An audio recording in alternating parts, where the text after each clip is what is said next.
Dios, bienvenidos hermanos esta mañana en el nombre del Señor, cada uno que estamos aquí en adoración al Señor este domingo.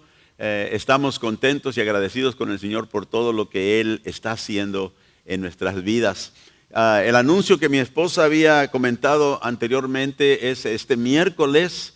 La ciudad tiene la reunión, creo que es mensual, de los asuntos de la ciudad. Y una de las cosas que nosotros hemos pedido a la ciudad es una proclama concerniente el mes de junio, declararlo, ¿verdad?, el mes donde celebramos a los padres de las familias. Se me escapa ¿cómo le llamaron? Pero creo que es el mes del padre, ¿verdad? El reconocimiento de la importancia del padre, ¿verdad?, en las familias. Y queremos apoyar esa proclama que el alcalde de la ciudad y los comisionados van a hacer.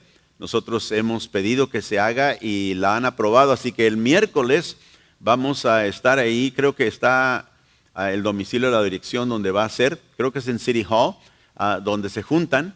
Y queremos todos los que puedan venir a apoyar. Creo que inicia a las 5:30 de la tarde ahí en City Hall, y queremos proclamar que el Padre es importante en nuestra sociedad y queremos que ese reconocimiento, ¿verdad?, sea apoyado por la iglesia y por todos aquellos que creen la importancia del Padre. Así que vamos a orar antes de entrar a la palabra de Dios esta mañana. Señor, te damos gracias por todo lo que tú estás haciendo y has hecho en nuestras vidas. Este día, Señor, que nos juntamos para adorar tu nombre, yo te pido que tú abras nuestro entendimiento, que tú puedas ministrarnos por medio de tu Espíritu Santo, Señor Jesús. Hemos adorado y alabado tu nombre. Tú eres digno, Señor, de que tu pueblo te alabe. Y esta mañana pedimos, Señor, que al trazar por tu palabra, que tú hables a nuestro corazón, que puedas, Señor, retarnos en nuestra vida espiritual para un crecimiento mayor, para que nuestra vida siempre refleje, Señor, una demostración de alabanza a tu nombre, que vivamos para tu gloria en todo lo que hacemos y decimos. Te pido esto, Señor, en el nombre de Jesús, y a ti sea la gloria. Amén y amén. Gloria al Señor. Bueno, una vez más, hermanos, bienvenidos a aquellos que nos ven en línea esta mañana también. Les damos la bienvenida. Vamos a terminar esta mañana la serie que empezamos y le he titulado Orientaciones. Dije que la vida cristiana no se nos da a nosotros el orientar nuestra vida hacia qué es lo que vamos a hacer, sino que Dios es el que orienta nuestra vida. Hemos estado hablando acerca de la importancia de movernos en las diferentes orientaciones, direcciones de la vida cristiana, para que seamos un creyente fiel, un creyente completo y entero que vive para la gloria de Dios. Las direcciones o las orientaciones de la vida cristiana son los ámbitos, dijimos, en nuestra vida y nuestro mundo privado, el mundo al cual Dios nos envía. El Señor Jesús dijo, id por todo el mundo. Y no he estado hablando de que cada uno de nosotros tenemos que ir a todas las naciones, sino que nos llama a ir al mundo donde nosotros estamos, donde Él nos ha puesto, donde nos movimos, y dijimos que esos ámbitos en el mundo privado nuestro, el Señor nos ha llamado a vivir nuestra vida y movernos en tal manera que agrada a su nombre. Vamos a Efesios capítulo 5 esta mañana, vamos a iniciar ahí. Todo cristiano tiene la responsabilidad, dijimos, de verdad, de vivir su vida totalmente comprometida a Jesucristo, porque Él es nuestro Salvador. Pero no nada más viniendo a la iglesia, no nada más leyendo la Biblia. Esos son importantes porque esa es nuestra orientación hacia el Señor. Y dijimos la semana pasada, y solamente repaso, en Efesios 5:22, el apóstol Pablo escribió y dijo, las casadas estén sujetas a sus propios maridos como al Señor. Y dijimos que si una mujer se sujeta a su esposo como al Señor, ¿verdad?, que todas estas instrucciones que el Pablo nos da aquí en Efesios, siempre es que lo hagamos como si lo estuviéramos haciendo directamente para el Señor. Y si te vas a someter a tu esposo, dice, hazlo como si él fuera en representación de Cristo. Y creo que si eso sería ¿verdad? Una verdad en los hogares, habría menos pleitos quizá. En Efesios capítulo 6, leímos la semana pasada en el verso 7, dice Pablo, sirviendo de buena voluntad, y aquí está hablando a aquellos que sirven a un amo terrenal, dice, sirviendo de buena voluntad como al Señor. Se encuentra esa expresión otra vez ahí, dice, y no a los hombres, sirviendo como sirves al Señor. Y dijimos que si el Señor viniera a nuestra casa, ¿cómo lo trataríamos? Bueno, así debemos nosotros de tratar a las personas con las cuales nosotros nos relacionamos, porque somos seguidores de Cristo, somos siervos del Señor. Y luego en Colosenses leímos también la semana pasada en el capítulo 3 y el verso 23. El apóstol Pablo una vez más dice, y todo lo que hagáis, hacedlo de corazón, como para el Señor y no para los hombres. Y aquí una vez más está hablando acerca de aquellos que sirven a otros, sea siervo al amo, o sea alguien que trabaja por alguien. Dice, ve a tu jefe como si fuera el Señor y trabaja como si fueras haciendo tu trabajo para el Señor. ¿Por qué? Porque al final lo estamos haciendo para Él. Y dice, y no para los hombres. Y creo que cada uno de nosotros, cuando entendemos eso y eso se planta en nuestro corazón, podemos vivir nuestra vida de tal manera que estamos conscientes de lo que estamos haciendo, lo que el Señor nos ha permitido hacer, el trabajo que el Señor nos ha dado, lo estamos haciendo para Él. Y Él, de Él recibimos nosotros la recompensa. Ahora, las direcciones o las orientaciones en las cuales nosotros nos debemos de mover en la vida cristiana, dijimos primeramente es hacia el Señor. Esa es la orientación principal de nuestra vida. Si no nos orientamos nuestra vida hacia el Señor, ¿verdad? Entonces todas las demás orientaciones a las cuales hemos sido llamados en la Biblia a movernos no traerán buen fruto. Las otras direcciones de la vida cristiana son hacia los creyentes. Tenemos responsabilidad en nuestra vida hacia ellos y luego también hacia los perdidos. Tenemos también responsabilidad de parte de Dios que nuestra vida se oriente hacia ellos y luego por final también contra el enemigo de nuestra alma. Tenemos también instrucciones en la Biblia acerca de la orientación hacia las tinieblas, hacia Satanás, hacia nuestro enemigo que está, ¿verdad?, siempre tratando de perturbar nuestra vida. Así que vamos a Efesios capítulo 2 esta mañana. Y vamos a hablar, y ojalá y podamos terminar esta mañana, creo que sí, acerca de las siguientes 3 orientaciones de la vida cristiana. Y lo voy a hacer un poco breve para podríamos hablar de cada una de estas, ¿verdad? Porque hay una gran información y gran revelación en la palabra de Dios concerniente a cada una de ellas. Pero vamos a hablar brevemente acerca de ellas. Primeramente, esta mañana vamos a tocar nuestra orientación hacia los creyentes. ¿Por qué tenemos responsabilidad hacia nuestros hermanos? Porque Dios está formando una iglesia, el cuerpo de Cristo, y los creyentes en Cristo formamos esa iglesia. Esa iglesia es el pueblo de Dios, el pueblo escogido, el pueblo elegido que Dios ha en su gracia determinado salvar. Nosotros se nos ha llamado en la Biblia a amar la iglesia.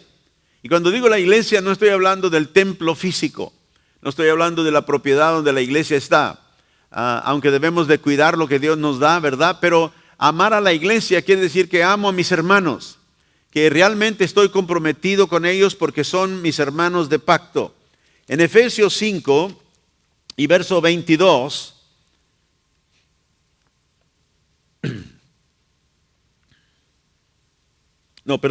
Efesios 2, verso 19, ya leí eso. Efesios 2, verso 19. Pablo dice, ¿y cuál? Está hablando de que conozcamos, ¿verdad? La revelación que el Señor tiene para nosotros, que abra nuestros ojos de nuestro entendimiento para que podamos ver, dice el verso 19, cuál es la supereminente grandeza de su poder para con nosotros los que creemos, según la operación del poder de su fuerza. Note ahí habla de la iglesia, nosotros los que creemos. Dice que tengamos una revelación de cuál es la supereminente grandeza, no solamente la grandeza del poder de Dios hacia nosotros, sino usa una expresión en el griego, ¿verdad? Super eminente grandeza del poder para con nosotros. Y quiero que entendamos esta mañana que Dios tiene gran poder así para nosotros, los que creemos, que hemos sido sacados del mundo y ahora tenemos acceso a ese poder del Señor.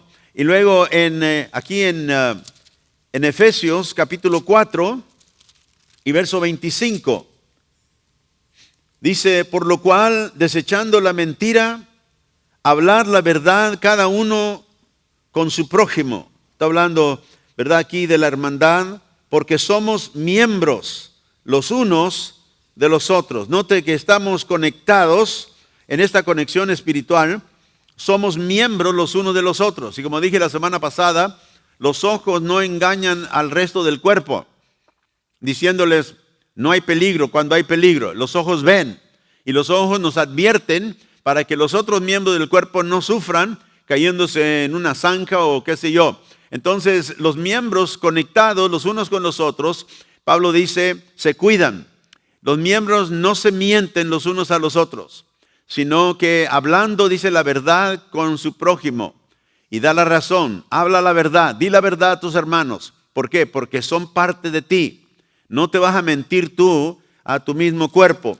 Y luego en Gálatas capítulo 6 y verso 10, el apóstol Pablo una vez va escribiendo a la iglesia en Galacia, las iglesias, les dice así que según tengamos oportunidad, hagamos bien ¿a quién? ¿A quién? A todos, pero dice, y mayormente a los de la familia de la fe.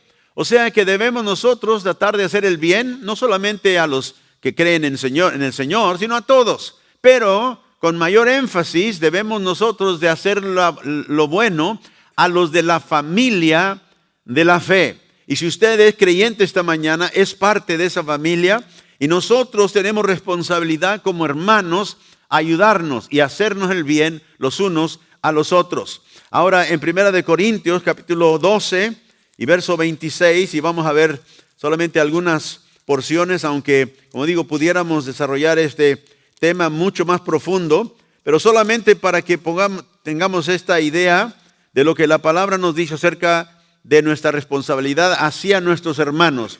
En Colosenses, 1 Corintios 12, verso 26, Pablo escribe, de manera que si un miembro padece, todos los miembros se duelen con él. Está hablando de los miembros del cuerpo de Cristo. Y si un miembro recibe honra, ¿qué dice? Todos los miembros con él se gozan. ¿Tú te gozas cuando un miembro del Señor recibe bendición? ¿O te resientes porque no la recibiste tú? A veces pensamos, mira cómo el Señor lo bendijo a ese hermano y dio un testimonio tremendo. Y ¿cómo a mí no me bendice así? Y nos quejamos con Dios. Pero dice, no, si es miembro mío, si es parte de mi familia en Dios y recibe, está en dolor, entonces yo voy a doler con él. Me va a doler lo que duele a mi hermano. Me debe de preocupar lo que le preocupa a mi hermano. Cuando me pide que ore por él, debo tomarlo en serio. Y debo decir, Señor, gracias por la responsabilidad que me das de pedir por mi hermano. Y dice, y si un miembro se honra, todos los miembros se honran. Amén. Aquí ustedes vieron a Isaac, el niño que toca el piano con nosotros. Sus papás están ahí, a ver, digan, los papás de Isaac. Isaac tuvo el privilegio esta semana, creo que fue el martes, ¿verdad, hermano Martín? El martes de ir a la ciudad de Nueva York. Dice, ¿para qué fue? Para tocar en uno de los lugares más prestigiosos en el mundo, Carnegie Hall. Y pudo él tocar su música porque él es pianista clásico y pudo tocar ahí. ¿Cómo le fue, Martín? ¿Sí? Están los padres muy orgullosos y estamos orgullosos con él. Usted lo ve aquí, parece un niño que quizás dijo, y ese niño está tocando el piano, pero en pocos años va a ser un virtuoso porque está él entregado a la música. Y le dije a su padre, cuando vaya y dile que lo que toque, lo toque para el Señor. Que lo haga para, que se lo ofrezca al Señor. Y creo que lo ha hecho. Y damos gracias a Dios. Y estamos agradecidos con el Señor porque le ha dado a alguien de nuestra congregación esa oportunidad de tocar en Nueva York, en Carnegie Hall. Y damos gracias a Dios por ello. Amén. Gloria al Señor. Así que estamos nosotros, ¿verdad? Movidos con nuestros hermanos cuando duelen, pero también cuando son honrados, ¿verdad? Nosotros también nos gozamos con ellos. En Mateo capítulo 18, verso 15, el Señor nos dice algo acerca de nuestros hermanos. Dice, y tanto si tu hermano peca contra ti, ve y repréndele, estando tú y él solos. Y si te oyere, ¿qué dice? Has ganado a tu hermano. Y aquí tenemos responsabilidad hacia nuestros hermanos también cuando están mal, cuando andan en desobediencia a Dios, porque es mi hermano. Tengo responsabilidad de entonces ir a él, quizás reprenderlo y ayudarlo. ¿Por qué? Y note que la reprensión no es nada más para decirle que está mal, sino que tiene un fin la reprensión, porque es una reprensión en amor. Y ese fin es que sea ganado mi hermano una vez más para que al camino, ¿verdad?, de la justicia, a seguir al Señor. Y a veces nosotros tenemos que estar abiertos a la corrección, ¿verdad?, de nuestros hermanos. Cuando alguien ve algo en nuestra vida que no está bien, como es mi hermano, tiene el derecho de decirme, ¿verdad, hermano? Veo esto en ti y creo que es algo que necesitas, ¿verdad?, arreglar. Entonces nosotros nos cuidamos los unos a los otros, nos confrontamos en amor, nos reprendemos a veces. Hay lugar en la vida cristiana para la reprensión, porque no siempre todos estamos bien. Amén. Así que no lo tome como rechazo, recíbalo como reprensión. Y va a ver que Dios va a ayudarle a crecer y madurar en la vida espiritual. Y luego en Primera de Tesalonicenses, la Biblia nos habla acerca también de animar a nuestros hermanos. Así que nos dolemos con ellos, nos gozamos cuando se honran, podemos, ¿verdad?, enfrentarlos en amor cuando están mal o cuando estamos mal. En Primera de Tesalonicenses 5, verso 11, Pablo dice, y procuráis tener tranquilidad y ocuparos en vuestros negocios, trabajar con vuestras manos de la manera que os hemos mandado. Perdón, capítulo 5, estoy leyendo el versículo equivocado. Versículo 11, 5:11. Por lo cual, animaos unos a otros y edificaos unos a otros, así como lo hacéis. Y Pablo le escribe a esta iglesia que está, ¿verdad?, pasando por algunas situaciones que él necesita hablarles y corregirles. Pero aquí les dice, anímense los unos a los otros. Y esa es una vez más una orientación, un movimiento hacia mis hermanos, que yo tengo responsabilidad. Y mis hermanos tienen responsabilidad hacia mí. Y dice, edifíquense los unos a los otros. Así dice como lo hacéis. Y evidentemente esta era una iglesia donde tenían eso por costumbre de animarse. El ánimo es algo que todos necesitamos en algún tiempo. Porque a veces pasamos situaciones, ¿verdad?, que nos pesan, que nos confrontan y nos hacen a veces, ¿verdad?, quizá querer rendirnos. Pero tenemos nuestro hermano al lado que nos puede animar, que nos puede dar una buena palabra para edificarnos en el Señor. Y la palabra de edificación es una palabra que viene de la palabra de Dios, porque qué mejor que ser animados por la palabra de Dios. Y luego en Hebreos capítulo 10, verso 24, 25, el escritor dice, y considerémonos unos a otros para estimularnos al amor. Ve, considera a tu hermano. ¿Cómo puedo yo ayudar a mi hermano, estimularlo al amor del Señor y a las buenas obras? ¿Cómo puedo ayudarlo yo para que él pueda involucrarse más su vida para glorificar al Señor? Porque ese es el fin de nuestra vida cristiana. Es glorificar al Señor con todo lo que hacemos y decimos y vivimos. Y dice el escritor, y considerémonos unos a otros para estimularnos en el amor y buenas obras. Verso 25, no dejando de congregarnos como algunos tienen por costumbre, sino exhortándonos, esa es la palabra ahí, animándonos, exhortándonos, y tanto más dice cuando veis que aquel día se acerca, no dejando de congregarnos. A veces, ¿verdad? Por muchas diferentes razones, la gente a veces deja de congregarse con los hermanos, con la iglesia, y alguien va y le dice, oye hermano, te he extrañado. Y a veces no queremos que nadie nos diga nada. Pero una vez más, nos estamos animando, nos estamos exhortando a caminar el camino que Dios nos ha puesto delante de nosotros. Y uno de esos mandamientos es que no abandonemos, no dejemos la congregación, no dejemos de congregarnos con nuestros hermanos. Ahora que hemos pasado, ¿verdad?, esta época en el tiempo del COVID, se abrió la oportunidad de poder transmitir, ¿verdad?, hacia los hogares, porque la gente se quedaba en la casa. Y ahora mucha gente nunca regresó a la iglesia, se quedaron en la casa. Dijeron, aquí está mejor, no me tengo que vestir, aquí mejor veo por la televisión. Pero no es lo mismo. El Señor no nos dijo congréguense a través de la televisión o el internet. Nos dijo que juntos, ¿verdad?, una relación, ¿verdad?, cara a cara. Porque podemos entonces nosotros ministrarnos y hablarnos. Y quizá esta mañana haya personas que están viendo en línea, no han podido venir, y está bien, pero no acostumbres a hacer eso. No dejes de congregarte, es un mandamiento. Dice, como algunos tienen por costumbre. Yo me acuerdo, mi madre, ella nos crió, mis padres iban a la congregación todos los domingos y los miércoles, y los domingos en la noche también íbamos. Yo me acuerdo como niño, como joven, creciendo en esa casa, y siempre le decía a mi mamá, ¿por qué tenemos que ir a la iglesia todos los domingos? ¿Y por qué tenemos que ir en la noche? ¿Y por qué tenemos que ir los miércoles? Y mi mamá me decía, nosotros somos cristianos, familia cristiana, y eso es lo que nosotros hacemos, y así es como nosotros vivimos. Y ella nos enseñó ese camino, aunque por niños y jóvenes no nos gustaba, pero ellos nos traían a la iglesia. Y me acuerdo un día yo le dije a mi madre, pues yo voy a ir, pero yo no voy a oír nada, no voy a poner atención. Pues yo no lo puedo hacer que preste atención, pero sí lo puedo hacer que vaya, así que arréglese y vamos. Y nos íbamos a la iglesia. Y yo doy gracias a mi Dios por mi madre que me guió en ese camino. Porque vino un día, ya cuando yo tenía como 18 años, 19 años, que el Señor me encontró y pude conocer al Señor cuando yo estaba en el ejército, allá por 1970 y algo. El Señor me alcanzó. Y doy gloria a Dios porque ella me enseñó el camino. No dejaba a mi madre de congregarse.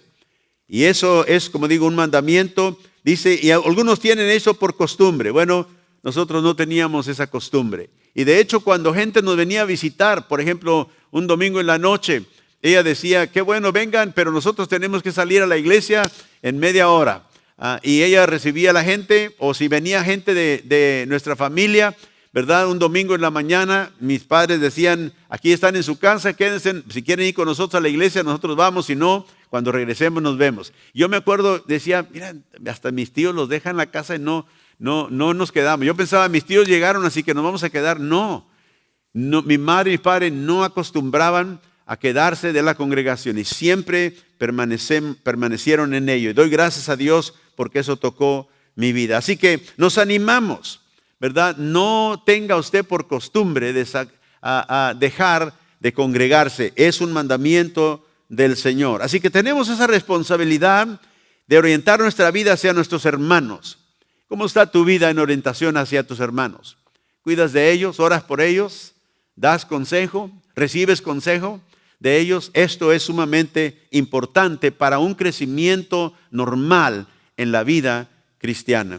Y luego, vamos a Marcos capítulo 16. Tenemos una responsabilidad de orientación, de dirección en nuestra vida hacia los perdidos. Marcos capítulo 16.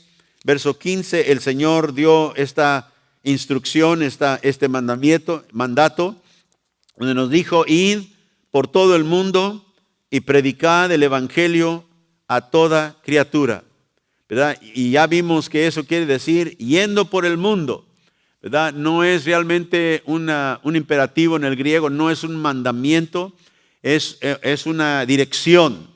Mientras vayas por el mundo, literalmente dice, predica el evangelio a toda criatura. Y ya hablamos acerca de la importancia de salir en nuestro mundo privado, donde nosotros nos movemos. Ahí tenemos nosotros la responsabilidad de ganar a los perdidos para Cristo. Tenemos que sembrar la semilla, porque la semilla es indispensable. Y cuando hablo de la semilla, hablo de la semilla de la palabra de Dios. La Biblia hace ese énfasis. Uno de los metáforos que la Biblia usa acerca de la Biblia, la palabra, es la simiente. En Romanos capítulo 10, vea conmigo esto. Y también encuentra el libro de Juan, el capítulo 5, porque vamos a ir ahí. Pero aquí en Romanos capítulo 10, verso 12.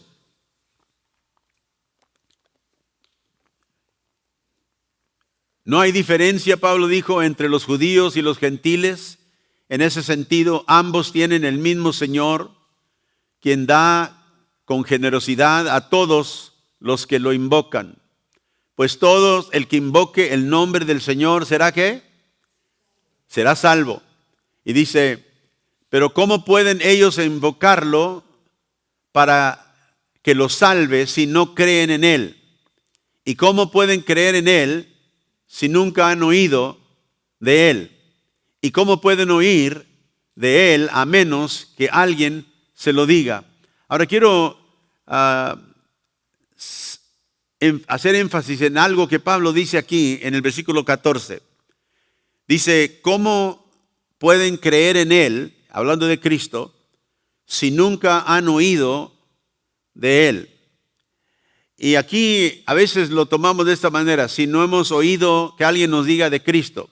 Y tiene ese sentido, pero hay un sentido más profundo y la Biblia, ahorita le voy a decir, lo apoya esto.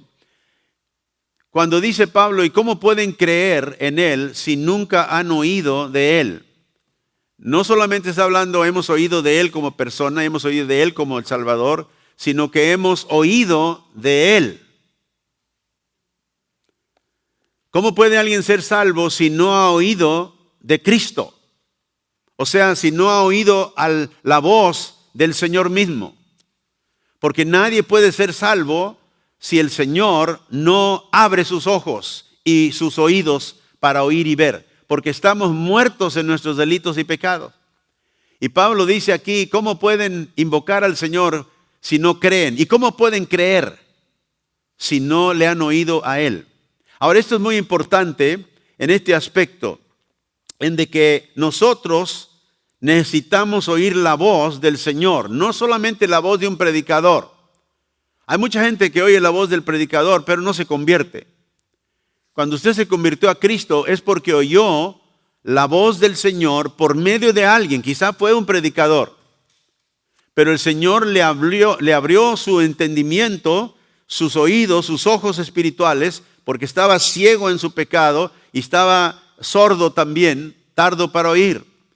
Pero cuando el Evangelio vino, alguien lo predicó, usted tuvo que oír la voz del Señor para ser salvo, si no, no puede ser salvo. Mire, guarde su lugar aquí en Romanos, pero vamos a Juan capítulo 5, verso 25. Aquí el Señor dice, de cierto os digo, o sea, esto es verdad. Cuando el Señor dice de cierto, nos va a decir una verdad que tenemos que prestar atención. Les digo porque esto es cierto, dice el Señor. Viene la hora, y ahora es, cuando los muertos oirán la voz del Hijo de Dios. Y los que oyeren, ¿qué? Viven. Los que oyeren, vivirán. Note que hay que oír la voz del Hijo de Dios para vivir. ¿Cómo oirán, dijo Pablo, ¿verdad? ¿Cómo creerán si no han oído de Él? Si Él no les ha hablado, ¿cómo pueden ser? No pueden. Y aquí Jesús nos dice algo muy importante, que la vida espiritual inicia cuando alguien oye su voz. Y dice, la hora viene y ahora es cuando los muertos oirán la voz del Hijo de Dios. Y alguien dice, y a lo mejor está hablando de los muertos físicos. No, los muertos físicos, habla en el versículo 28, creo, donde él menciona los que están en los sepulcros. Van a oír la voz un día, pero eso no está hablando de los que están muertos en el sepulcro. Está hablando de los que están muertos en sus delitos y sus pecados, como dice Efesios 2. Y dice, viene la hora y ahora es. O sea, Él está hablando, Él está comunicando al mundo la palabra de Dios. Y los muertos van a oír la voz del Hijo de Dios. Y cuando oyen, vivirán. Y claro que Él demostró esto muy gráficamente en la resurrección de Lázaro. ¿Se acuerdan ustedes? Cuando vino a la tumba de Lázaro ya estaba muerto, ¿verdad? 4 días tenía de muerto. Y le dijeron, Señor, ya tiene 4 días de muerto, ya está Yedel. Señor, ¿cómo quieres que removamos la piedra? Movieron la piedra y el Señor a voz alta le habló ¿a quién? A Lázaro. ¡Lázaro! ¿Verdad? Sal fuera. Y salió, ¿por qué? Porque oyó la voz del Hijo de Dios, ¿verdad? Y vivió otra vez. Vino vida una vez más. Ahí gráficamente Él físicamente resucitó a alguien y dio a conocer que su voz tiene poder. Tiene poder para levantar un muerto de la tumba, pero tiene un poder también para dar vida nueva a una persona que está atada en el pecado. Aleluya. Y un día el Señor hizo eso conmigo. Espero que lo haya hecho contigo. Pero note aquí, oirán la voz del Hijo de Dios y los que oyen vivirán. ¿Quiénes viven? Los que oyen.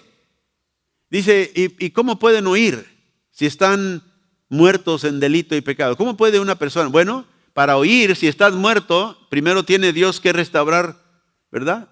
Tu habilidad de oír. Para poder ver espiritualmente, si estás ciego, el Señor primero tiene que sanar tu vista. Y aquí le dice, el que oye, vivirá. Ahora, vamos a regresar a Romanos 10, rápidamente aquí. En el versículo 14 una vez más, dice, ¿cómo creerán, verdad? ¿Cómo pueden creer en Él si nunca han oído de Él? ¿Y cómo pueden oír de Él a menos que alguien se lo diga o se lo comunique? ¿Ve? ¿Cómo pueden creer si nunca han oído la voz del Hijo de Dios que creerán? Note la palabra creer. Esa es la fe. ¿Cómo puede una persona tener fe en el Señor si no ha oído del Señor? Si no ha oído la voz del Señor. En el verso 17, Pablo concluye esto. Así que la fe es por el ¿qué? Por el oír. ¿Cómo viene la fe? Por el oír. ¿Quién es el que abre el oído? El Señor. Él es el autor de la fe. Una persona no puede salvarse sin fe. Y solo Dios, la palabra de Dios, tiene el poder para abrir su entendimiento, sus oídos y oír. Y cuando Él oye, como dice, la fe es por el oír. O sea, la fe viene por el oír. Pero ¿cómo viene el oír? Verso 17. El oír viene por la palabra de Dios. ¿Ve? La palabra de Dios trae la habilidad de oír. Y el oír nos da la habilidad de poder creer. Porque hemos oído la voz del Hijo de Dios. Si tú has oído esa voz transforma tu vida. Perdona tu pecado, te da un corazón nuevo, te da un nacimiento nuevo. El Señor lo hace porque la salvación es obra de Dios, no es obra humana. La salvación no es una cooperación entre el hombre y Dios, porque el hombre está muerto. La obra salvadora es enteramente de Dios. Él es el que salva.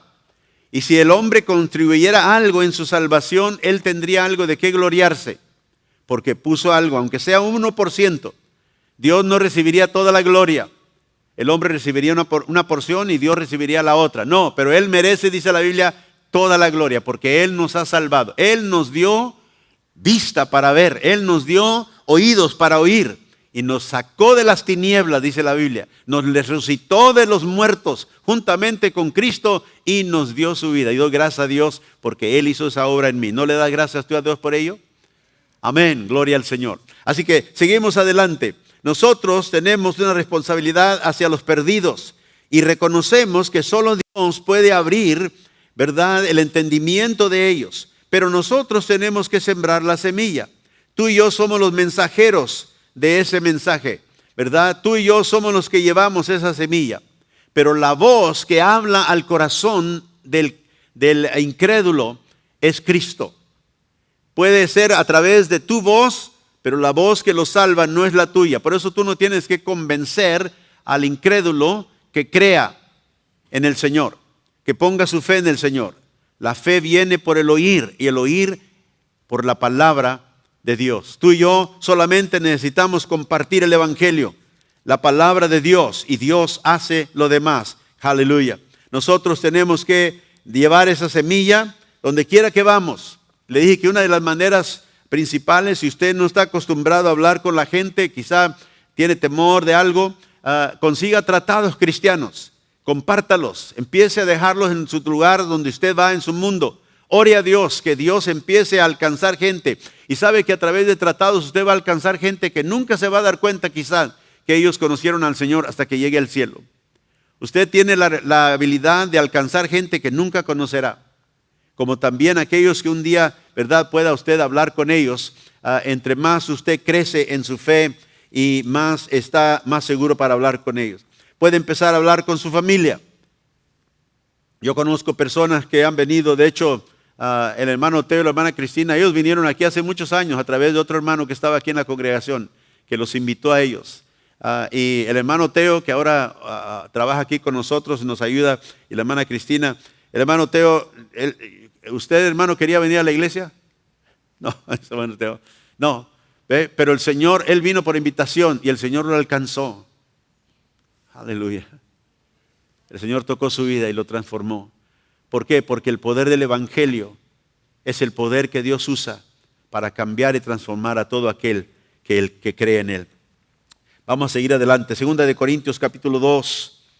Tenemos una responsabilidad de orientar nuestra vida también, no solamente hacia Dios, hacia los creyentes, a nuestros hermanos, a los perdidos, pero también en contra del imperio satánico, el imperio de Satanás. Tenemos responsabilidad de estar alertas, ¿verdad?, acerca del enemigo de nuestras almas. Satanás, la Biblia nos dice, es un ángel criado por Dios que cayó antes de la creación del hombre. Lucifer se llamaba. Ahora Satanás es un ángel caído y nosotros tenemos nuestra batalla espiritual en contra de los espíritus que dominan el imperio satánico. Nosotros en 2 de Corintios nos dice que no debemos darle lugar al diablo en ninguna manera. En 2 de Corintios 2, versículos 10 y 11, dice: y al que vosotros perdonáis, Pablo dijo, yo también, porque también yo lo que he perdonado, si algo he perdonado, por vosotros lo he hecho, en presencia de Cristo, para que Satanás no gane ventaja alguna sobre nosotros, pues no ignoramos sus maquinaciones. Note, Satanás puede y a veces tiene maneras de tomar ventaja sobre nuestra vida si lo dejamos. Por eso tenemos una responsabilidad en orientar nuestra vida, en estar alertas al imperio de las tinieblas, simplemente porque no podemos ver al diablo, ni a los demonios, ni al imperio satánico, no quiere decir que no existe. Mire, usted no puede ver el viento, pero puede ver el efecto del viento. Puede ver los árboles mover, puede ver la tierra volar, ¿verdad? Ve el efecto, el viento es invisible. Nosotros no podemos ver al diablo, no podemos ver los demonios, pero podemos ver, ¿verdad?, su actividad. Aunque ellos son invisibles, podemos ver muy visibles la maldad. Y la Biblia nos dice que nosotros tenemos que estar alerta a nuestro enemigo. Dice, porque él puede ganar ventaja sobre nosotros. Y no debemos de ser, ¿qué?, ignorantes de sus maquinaciones. O sea que el enemigo está maquinando de alguna manera u otra en contra de los hijos de Dios, en contra de su vida, en contra de mi vida, tratando de hacernos, ¿verdad?, caer, tropezar de alguna manera. Y nosotros tenemos responsabilidad de cuidarnos en esa área. Tenemos algo que hacer. En 1 de Pedro 5 nos dice Pedro lo que debemos hacer. 1 de Pedro capítulo 5, verso 8 y 9.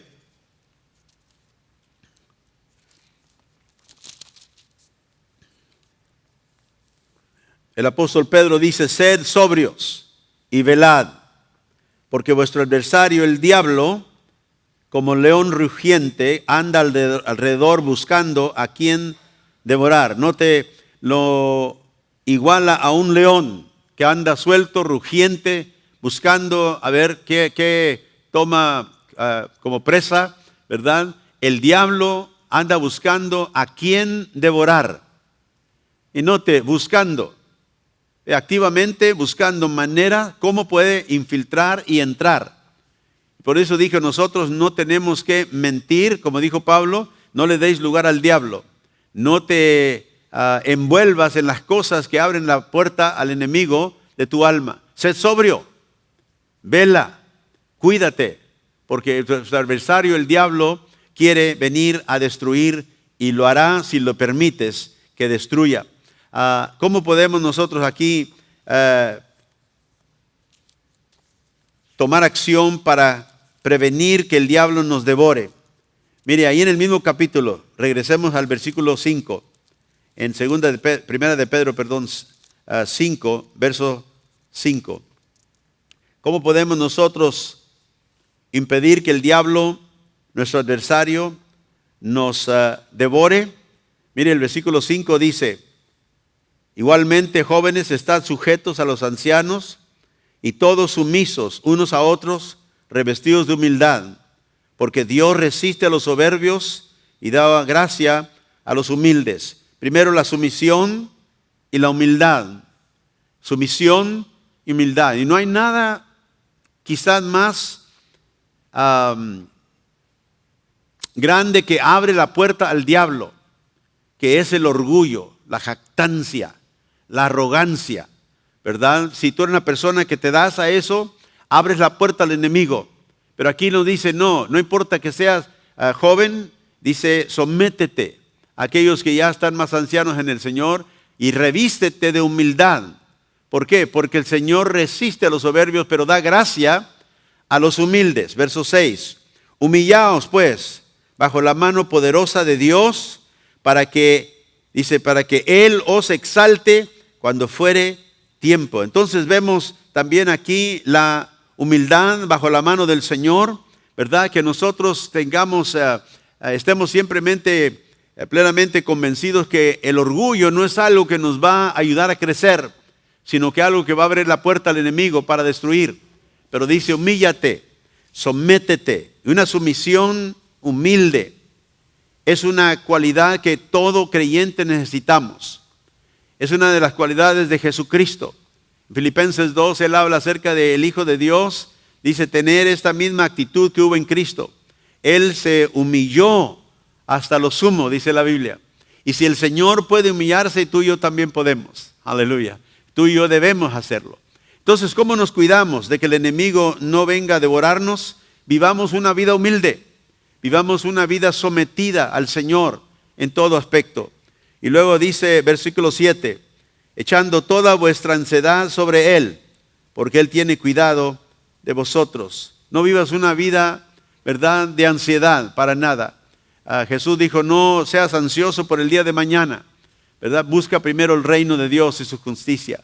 Busca primero ser, ¿verdad?, regido, gobernado por el Rey en el reino de Dios. Entonces, si nosotros con humildad, si nosotros, ¿verdad?, con sumisión, si nosotros dejando a un lado la ansiedad, podemos servir al Señor, entonces vamos a ser, como dice en el versículo 8, sobrios. Y estamos velando, estamos cuidando nuestro corazón, sobre toda cosa guardada, dice la Biblia. Guarda tu corazón, porque de él mana la vida. Entonces nosotros tenemos que someternos. Si tú eres una persona que siempre te cuesta someterte, pídele a Dios, Señor, ayúdame, porque sé que esto abre la puerta al enemigo. Yo no quiero que el enemigo venga y que en un momento de descuido el diablo pueda entrar y pueda destruir en mi vida, pueda devorar algo que quizá algún día me voy a arrepentir de ello. No, Señor, ayúdame para ser humilde, para ser, Señor, sumiso bajo tu mano poderosa, someterme cuando tú me llamas a someterme. Y Dios me llama a someterme a Él, primeramente, como el Señor. El Señor me llama a someterme, ¿verdad?, en mi trabajo, a la persona con que yo trabajo. El Señor me llama a someterme, ¿verdad?, en el país donde yo estoy como ciudadano, pero también me llama a someterme, ¿verdad?, a los líderes, a mi pastor en la congregación, en el área espiritual.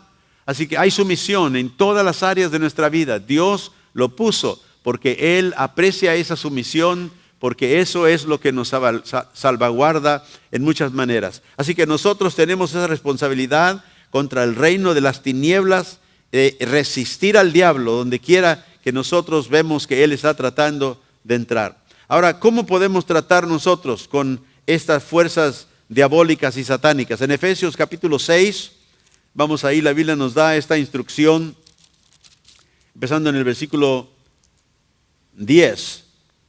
Encuentre ahí Efesios capítulo 6.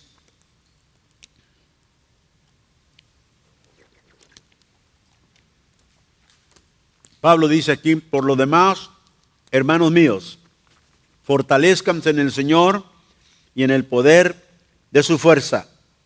Vístanse, dice, de toda la armadura de Dios para que puedan estar firmes contra las acechanzas del diablo. Porque no tenemos lucha contra sangre y carne. Nuestra batalla en esta área espiritual, tenemos lucha. Hay mucha gente que ni sabe que está luchando en una batalla espiritual. Pero todo creyente debe de reconocer, debe de tener esto muy presente. Tengo que estar alerta porque tengo un enemigo. Y él está buscando maneras siempre de entrar y destruir. Nuestra lucha no es contra carne ni sangre, no es la gente con la que me debo de pelear, sino que hay detrás de la maldad principados, potestades, note, con los gobernadores de estas tinieblas de este siglo, contra las huestes espirituales de maldad en las regiones celestiales. Ahora quiero hacer algo aquí, un énfasis en esto. Note que está hablando en el plural. No está hablando solamente del diablo. A veces pensamos que el diablo solamente es lo que tenemos que lidiar.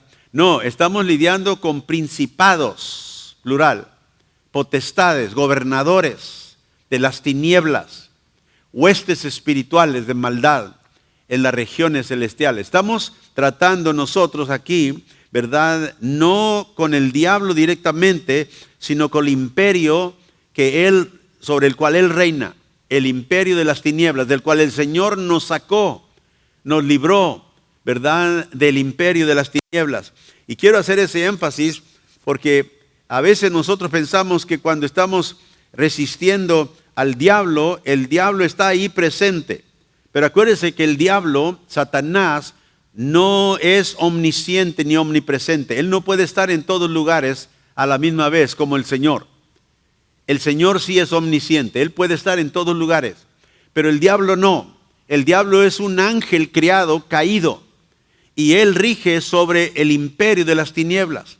Y cuando nosotros resistimos al diablo, no estamos resistiendo al ser, aquel que cayó del cielo, ¿verdad? Porque yo no lo resisto aquí y alguien lo resiste en China, ¿verdad? Porque él no está en todos lugares. Estoy resistiendo el imperio de los principados, potestades, los espíritus y huestes espirituales que gobiernan en las tinieblas. Así que es importante saber eso porque a veces pensamos que nosotros estamos directamente tratando con el diablo. El único que trató directamente con el diablo como persona fue Cristo. A él sí se le apareció el diablo en el desierto. Y él trató como el Hijo de Dios con ese ser criado que pensaba que era algo grande y el Señor lo puso en su lugar. Aleluya. Pero nosotros estamos lidiando con el imperio de las tinieblas. Y aquí en Efesios 6 sigue diciendo, por tanto, verso 13, tomad toda la armadura de Dios para que podáis resistir en el día malo. Y habiendo acabado, estar firmes.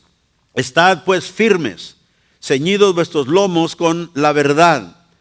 Ve la manera de resistir las acechanzas del enemigo de nuestra alma es en la verdad.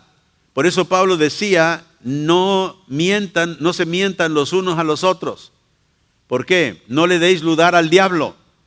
¿Ve? La mentira abre la puerta al enemigo. Y Pablo dice aquí, vamos nosotros a luchar contra el imperio de las tinieblas, vamos a estar firmes, nuestros lomos ceñidos con la verdad de Dios, vestidos con la coraza de justicia, la que el Señor nos ha justificado, calzado los pies con el apresto del Evangelio de la paz. Tenemos la preparación del Evangelio que debemos compartir. Y sobre todo, tomad el escudo de la fe con que podáis apagar todos los dardos del fuego del maligno. Y tomad el yelmo de la salvación y la espada del Espíritu, que es la palabra de Dios. La palabra de Dios es la arma no defensiva, sino ofensiva. El Señor usó la palabra de Dios en contra del diablo cuando él, ¿verdad?, se enfrentó con él en el desierto. Y le decía, está escrito. Y cada vez que el diablo le daba una tentación, él decía, está escrito. Y ahí un patrón para nosotros también, resistir el imperio, resistir la mentira, resistir el pecado, resistir la tentación que el enemigo trae a nuestra vida, requiere que nosotros conozcamos la palabra de Dios. Y el Señor dijo que Él estaría con nosotros siempre, que Él sería nuestra fortaleza.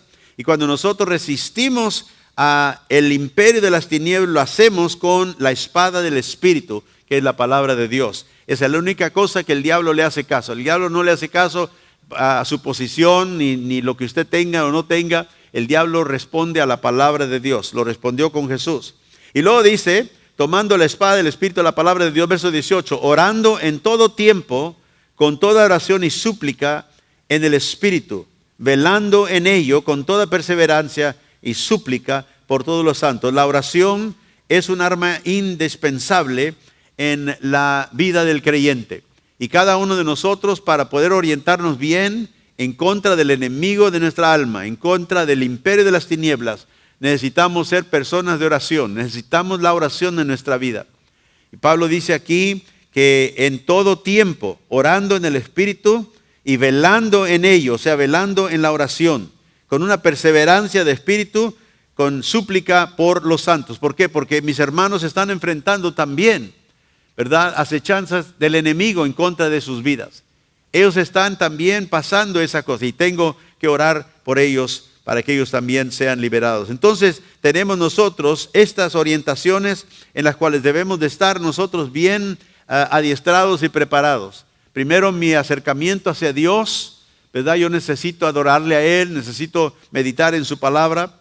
Y luego hacia mis hermanos, necesito valorarlos, exhortarlos, animarlos y dejar que ellos me animen a mí, reprenderlos cuando hay necesidad y que ellos también puedan tener acceso a reprensión a mi vida. También orientar mi vida hacia los perdidos. ¿Cómo? Predicando el Evangelio. Nosotros tenemos oportunidades de salir a nuestro mundo privado, ¿verdad?, a predicar el Evangelio, a compartir con la gente que no conoce a Cristo. Y luego tengo responsabilidad de cuidar mi vida, la vida de mi familia, en contra del enemigo de mi alma, el Satanás, el imperio de las tinieblas. Y yo necesito vivir una vida sometida a Dios, bajo la mano protectora de Dios. Y el Señor me protege del enemigo que quiere destruir mi alma de una manera u otra. Estas orientaciones que hemos hablado, estas 4 orientaciones, la orientación hacia Dios, hacia el creyente, hacia los no creyentes y hacia el imperio de las tinieblas, son aquello que encierra el totalismo o el total, ¿verdad?, del cristianismo. A veces hay cristianos que son solamente, ¿verdad?, el 25%, una cuarta parte de la cristiandad viven. ¿Y qué quiero decir con eso? Bueno, sus acciones todas son devocionales. Es una persona que ora a Dios, lee la Escritura, le gusta la Escritura, la medita, la estudia, ama la profecía, quizá da ofrendas, da diezmos, pero toda su vida es vivida solamente en una dirección, hacia el Señor, ¿verdad? Y yo digo, es un cristiano el 25%, porque hay 4, acuérdense. Y una dirección solamente lo hace el 25%. Y luego hay aquellos que son cristianos al 50%.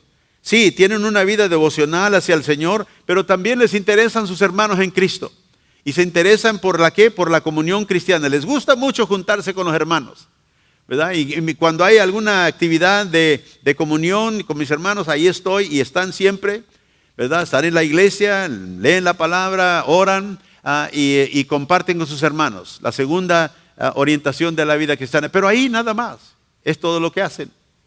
Y luego hay aquellos que son quizá cristianos al 75%, 3/4 partes. Aquellos que tienen esa vida devocional, ¿verdad? Aman la comunión con sus hermanos, y a veces salen o tienen a salir a predicar el evangelio, a compartir, les gusta compartir con la gente en su mundo privado. Son obedientes a la gran comisión, aceptan esa responsabilidad como agentes del Señor, siervos del Señor en su mundo privado, invitan a los que no son convertidos, ¿verdad?, a considerar, ¿verdad?, toda la verdad acerca de Cristo.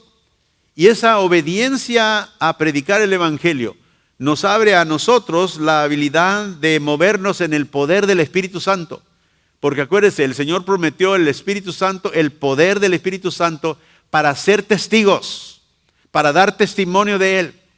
Y el creyente, que es 75% creyente, hace esas 3 direcciones de la vida. Le falta la última.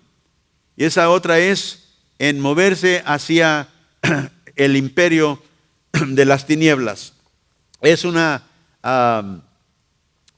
persona que carece y no se envuelve en la guerra espiritual. Y sabe que nunca hay victoria en la vida espiritual si no hay una batalla. Y todos nosotros hemos sido llamados a resistir al diablo en el nombre de Jesucristo. Puede decir amén. Ahora, nadie de nosotros, que usted quizá tiene una orientación solamente hacia el Señor, y es bueno y la debe de tener, es la más importante, pero luego necesita ahora tomar esa responsabilidad, esa dirección en su vida hacia mis hermanos. ¿Qué hago hacia mis hermanos? Oro por ellos. Lo poco que puedo hacer por ellos es orar por ellos. Me interesa la iglesia, oro por mis pastores, oro por mis hermanos en Cristo, oro por aquellos que sé que están pasando por alguna situación. ¿Ve? Esa es una disciplina de empezar a orientar mi vida hacia mis hermanos. ¿Qué de los perdidos? ¿Me intereso por ellos? Estoy empezando a salir, a dar testimonio de lo que el Señor ha hecho en mi vida con aquellos que quizá me rodean, quizá inicio con mi familia. Les ha hablado de Cristo porque algún día ellos tendrán que estar delante del Señor. Y por último, estoy consciente de que estoy en una guerra espiritual y que esa guerra espiritual es constante. El diablo no descansa. El diablo anda como un león rugiente. Me levanto en la mañana pensando, Señor, voy a salir este día. El enemigo quizá va a intentar en contra de mí, pero yo, Señor, confío en ti, confío en tu palabra. Estoy enterado de todas estas direcciones, orientaciones de la vida cristiana. Y si estoy obrando en todas ellas, entonces puedo decir que soy un cristiano al 100%. Me estoy moviendo en todas estas áreas. Pero sabe, el apóstol Pablo era un cristiano, dije en esta serie, un cristiano de una cosa. Acuérdense que dijo él, una cosa hago yo. Y esa cosa era que él quería vivir su vida para la gloria de Cristo. Pero en Filipenses 3 y el versículo 13, él dice algo, y quiero enfatizar esto antes de terminar. Dijo, hermanos, yo mismo no pretendo haberlo ya alcanzado, pero una cosa hago, olvidando lo que está atrás, extendiéndome la que está por delante. ¿Y qué era eso? El llamamiento de Dios en Cristo Jesús. Pero note que dice aquí, no pretendo haberlo alcanzado. O sea, no pretendo de que ya he llegado al lugar donde ya lo alcanzado todo. Ya soy perfecto. Sabe que hay una actitud, y esto ocurre no solamente en la gente cristiana, sino en la gente no cristiana, que llegamos a un punto donde pensamos que ya no tenemos nada que aprender de nadie. Ya nadie nos puede enseñar nada porque ya sabemos todo. Y a veces alguien quiere enseñarnos algo y, no, sí, ya empezamos a comentar antes de que oigamos. Esa es una actitud muy peligrosa, porque no somos enseñables. Llegamos a un punto donde ya creemos que lo sabemos. Alguien me va a leer un versículo, no, ya lo sé, ya sé lo que dice. Pero si ponemos y prestamos atención al Señor, podemos crecer y madurar, porque el Señor tiene mucho que enseñarnos. Pablo dijo, yo no lo he alcanzado todo. Y note, él era una persona que había entregado su vida por completo, había perdido todo por amor a Cristo. Y dijo, no pretendo que ya he llegado, ya llegué al lugar donde ya lo sé todo. Un cristiano involucrado al 100%. Cuando digo que hay cristianos del 25%, hay cristianos del 50%, hay cristianos del 75%, no estoy diciendo que es menos que un cristiano, no, es cristiano. No estoy hablando de que es un cristiano de menos categoría que otros cristianos, no. No que es un cristiano al máximo. No, estoy diciendo que el cristiano de 100% está 100% involucrado con el Señor, involucrado con los propósitos del Señor, involucrado con todo lo que el Señor nos ha llamado a hacer como gente cristiana. Cada uno de nosotros debemos honrar a Cristo en todas estas 4 direcciones o orientaciones de la vida cristiana. ¿Y qué quiere decir un cristiano al 100% involucrado? Quiere decir que yo he, abrazado la vida crucificada. Cristo dijo, el que quiere seguirme, ¿qué dijo? Tome su cruz y sígame. Quiere decir que mi vida ahora, se envuelve. Mi vida está completamente envuelta alrededor del Señor y alrededor de sus mandamientos, alrededor de sus propósitos. Él me ha llamado a acercarme a Él con todo mi corazón, a honrarle, vivir para su gloria. Él me ha llamado a amar a mis hermanos. Y en las maneras que yo debo hacerlo, la Biblia me dice, Él me ha llamado a alcanzar a los perdidos. Y Él me ha llamado a estar firme en contra de las acechanzas del enemigo. El Señor está buscando discípulos, diga discípulos, aprendices. No está buscando admiradores. El Señor tiene muchos admiradores, muchos que lo admiran de lejos, pero Él no busca admiradores. El Señor busca discípulos. Y nosotros hemos sido llamados a ser siervos del Señor Jesucristo. Un siervo es un siervo que en la Biblia, en el término que la Biblia habla, es un siervo, es un esclavo del Señor, del corazón. Sé que no nos gusta usar esa palabra, la esclavitud, pero el siervo del Señor, el esclavo del Señor, es un siervo, es un esclavo que le sirve de su propia voluntad, porque está sirviendo al Señor de todo su corazón. ¿Sabe que decimos que es un esclavo de corazón? Quizás se oye un poquito raro esa expresión, esclavo de corazón. Nadie nos gusta ser esclavos, pero la Biblia nos llama a ser esclavos del Señor de corazón. Y dice, ¿cómo es un esclavo de corazón? Bueno, nosotros sabemos un poquito de ello, nosotros que tenemos. ¿Cuántos tienen hijos? Nosotros sabemos lo que es ser un esclavo de corazón, porque lo hacemos con nuestros hijos, ¿verdad? Nosotros hacemos todo por ellos, queremos darle lo mejor que podamos darle, aunque a veces nosotros nos privamos de cosas para ellos, ¿verdad? Estamos esclavizados a sacarlos adelante. Estamos esclavizados a que ellos crezcan en una manera, ¿verdad?, donde ellos tengan quizá una mejor vida que nosotros hemos tenido. Y todo padre que ama a sus hijos de corazón sabe lo que es ser un esclavo de corazón, especialmente cuando estaban chiquitos, que teníamos que perder el sueño, que teníamos que pasar hambre para ayudarlos, para cuidarlos en el tiempo, ¿verdad?, cuando estábamos cansados, pero por amor teníamos que hacerlo porque los amábamos. Ese es ser un esclavo de corazón. Nadie nos los exigía, pero nacía de nuestro corazón. Esa es la clase de compromiso que el Señor quiere de ti y de mí. El Señor dijo, no hay alguien que tenga más grande amor que aquel que pone su vida por otro, que aquel que pone su vida por sus hermanos. En Juan capítulo 15 dijo eso. Y quiero terminar aquí en Romanos capítulo 1. El apóstol Pablo era un esclavo de corazón de Jesucristo. Mire lo que dice. Ahí quiero leer esto en Romanos capítulo 1. Si lo tienes, por favor. Dice aquí Pablo, yo Pablo, esclavo de Cristo Jesús y elegido por Dios para ser apóstol y enviado a predicar sus buenas noticias, escribo esta carta. Note esa expresión. La Reina Valera, otras traducciones dicen yo Pablo, ¿verdad?, siervo de Cristo. Y esa palabra se oye más bonito, siervo, ¿verdad? A veces nosotros, me acuerdo hace años, entre los pastores nos hablábamos, nos decíamos, siervo de Dios. Y tanto nos decíamos siervo de Dios que a veces los hermanos se creían, yo soy el siervo de Dios. Ahí viene el siervo de Dios. Y lo veíamos como un título un halago, el siervo del Señor. Pero esa palabra en el griego es esclavo. Por eso aquí esta es una traducción más más propia. Yo, Pablo, esclavo de Cristo. Ve, estoy atado a Él por amor. No porque Él era forzado, no, Él amaba a Cristo. Y dijo, soy esclavo de Jesucristo y elegido por Dios para ser apóstol. Apóstol era su llamado, pero esclavo era lo que Él era en su relación con Cristo. Y por eso digo, esclavos de corazón. Y luego en Filipenses, capítulo 1, creo que eso, o el siguiente versículo que tienes ahí, por favor, pónmelo. Segunda de Pedro 1. También aquí, en la Nueva Traducción Viviente, yo, Simón Pedro, esclavo y apóstol de Jesucristo. Note, Pablo y Pedro, ambos usan la misma expresión, esclavo de Jesucristo. ¿Por qué? Porque ellos sabían que habían entregado todo para seguirle al Señor.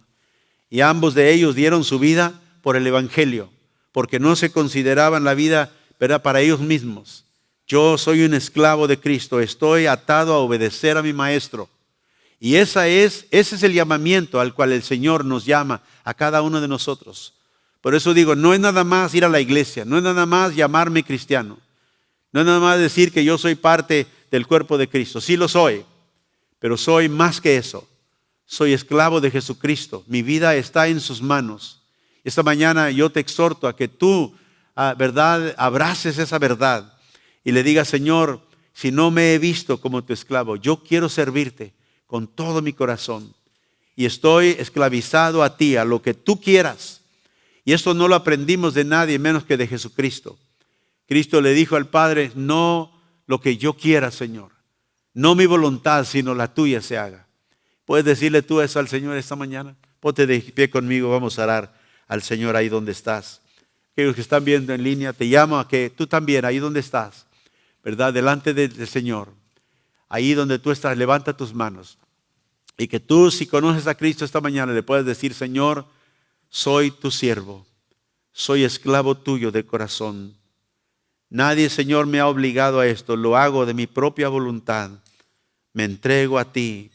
Señor, gracias. Me entrego y quiero estar entregado 100%. No quiero ser el cristiano al 25%, al 50%. Quiero ser cristiano al 100%, completamente entregado a ti y a tus propósitos. Ayúdame, Señor. Usa mi vida, Padre.